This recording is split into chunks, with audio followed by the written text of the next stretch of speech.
nin waxaan la kulmay soo heshiisiyey yani South Sudan iyo Sudan oo wuxuu yiri in heshiiskii ahaa inay kala go'aan dadku kala gooyay baan ahayn buu yiri waxaan isu keenay buu yiri Soomaali oo maxay kala yihiin koonfurta iyo waqooyiga Somaliland iyo inta kale sawir yaqaanama waxaan la yaabnay buu yiri munaafiqnimada Soomaalida ma garat kuwaas buu yiri waa la keenayaa albaabkaasi kuwa ka soo galayaan kuraas xagga abi fariisanayaan security bana dhaxda fadhiya kuwana albaabkan ay ka soo galayaan halkan ay fariisanayaan buu yiri security baa ayaan dhinacooda jooga buu yiri haday nimanka ay soo dhawaadaan waa isfar saarayaan buu yiri wax isgaarsiyaanba waa South Sudan iyo Sudan sama waa ka dhab dagaalku waa ka dhab colaada isma rabaan isma bixinayaan soo sida ma Soomaalida halkan ay ka soo wada galayaan oo garbaha Soomaaliya xaqii ka soo jeedsanayaan hadhow Israaciil wada casheynay u tagaysaa buu yiri halkan marka la fadhiyo waxay leeyihiin maya annagu waxaan rabnaa i'tiraaf kuwana waxay leeyihiin maya nagama go'daan oo isku meersana soo yaqaanama war waxa ciyaar weey khayr Allah insiyo Soomaaliya Rwanda 1 milyan bay bil isaga dileen nin baa soo baxay ninkii markuu soo baxay wuxuu yiri maxaan sameeynaa ma argoosanaa waa awoodi karnaa mise waa cafinaayo taariikh baan dhignaa reerkiisii oo u diyaarsan inay argoostaan buu yiri maanta la iga yeelo taladaas garanaysaan wariyaa ma qiranaysaan haaba yiraahdeen waa kuwii laga wadbatay weey soo la yaqaanama wariyaa idinkuna cafiya Soma idinka soo haray maalin dambe wixii aad samayseen dib ugu laabanina wixii aad disheen meel la isugu keeno madxaf bay sameeyeen museum aad u weyn ayaa la sameeyay madxafkiiba waxa yaala madaxyadii oo qalfoofa maalinka maanta kuwii wax laayay Soomaha halkaas la keenay baa la yiri galabkiina waa yimaadaan waa barortan intaas lagu xukumay subaxina waa yimaadaan waa barortan dalxiis baa loogu yimaadaa hadda meesha la yiraahdo Kigali waa caasimada ugu horeysa xagga horumarka Afrika soo yaqaanama buug baa laga qoray la yiraahdo 1000 hills on hayo maxaa uu leeyahay nin ka qorahayo authorka waxaan arkay buu yiri ninka la yiraahdo Paul Kagame wuxuu leeyahay yani dhibaatadii aan ka soo marnay ma aysan sahlanayn in aynu waxa la yiraahdo aan nabadaas dhalino oo aan horumar gaarno oo dawlad sameeyno oo waliba Afrika ka dhex muuqano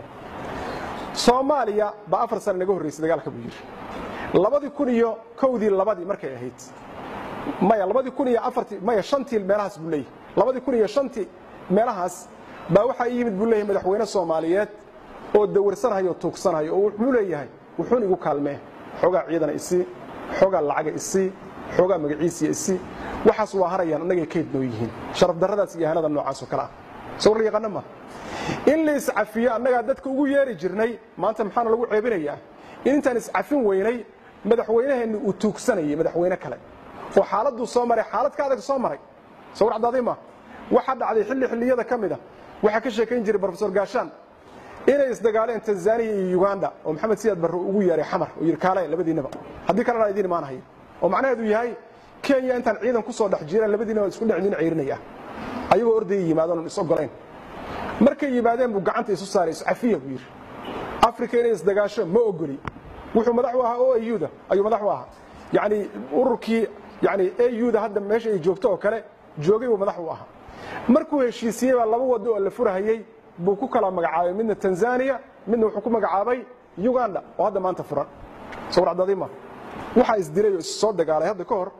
Yugoslavia wadankii la oran jiray Bosnia iyo Serbia nimanka la yiraahdo dadkii muslimiinta ah waa la xasuuqay oo nag ba laga dhigay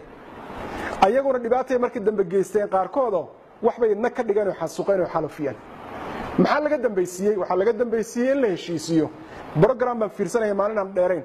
nin xasuuqi ugu baanaa wax ka geystay oo la soo celinayo leeyahay dadkii aad u geysatay xasuuqa maxaad ka dareemaysaa kaas wuxuu leeyahay xanuun aan la seexan karin ba wali ahaya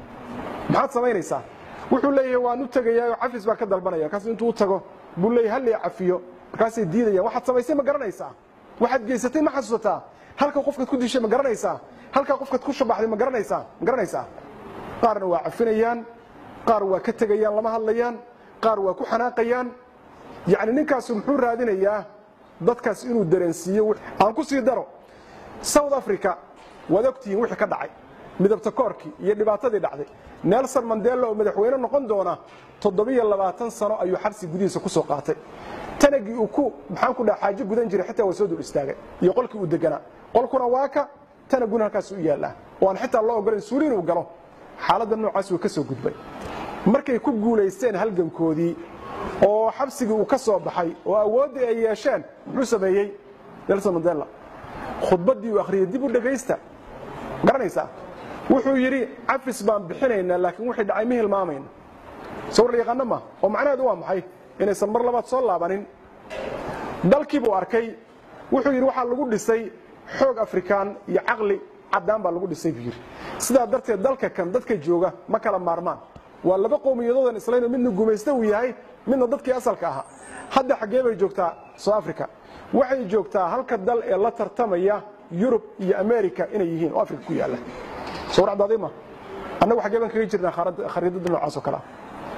ma u baahana heerkaas oo kale inaan gaarno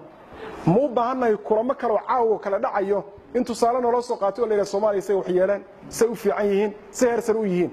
waxaas oo dhan waxa inuu ka gudban inaan si kal iyo laab ah isu cafino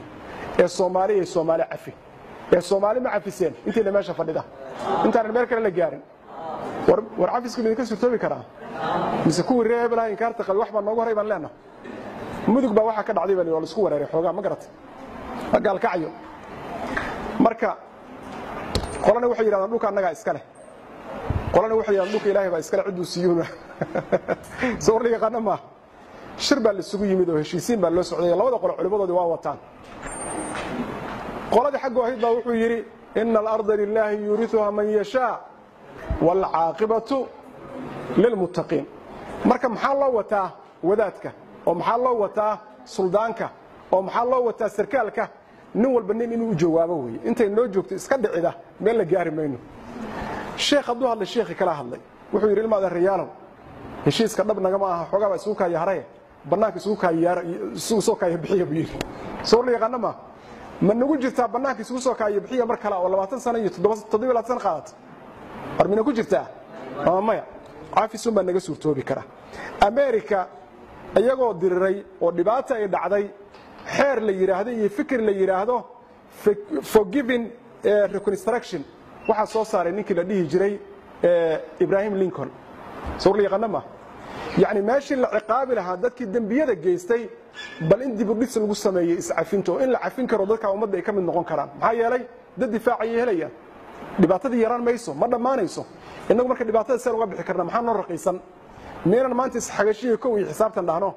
miseenan dhahno afallahu amma salaf bal cusub noo fura bal cusub Allah noo fura jazakumullahu khayran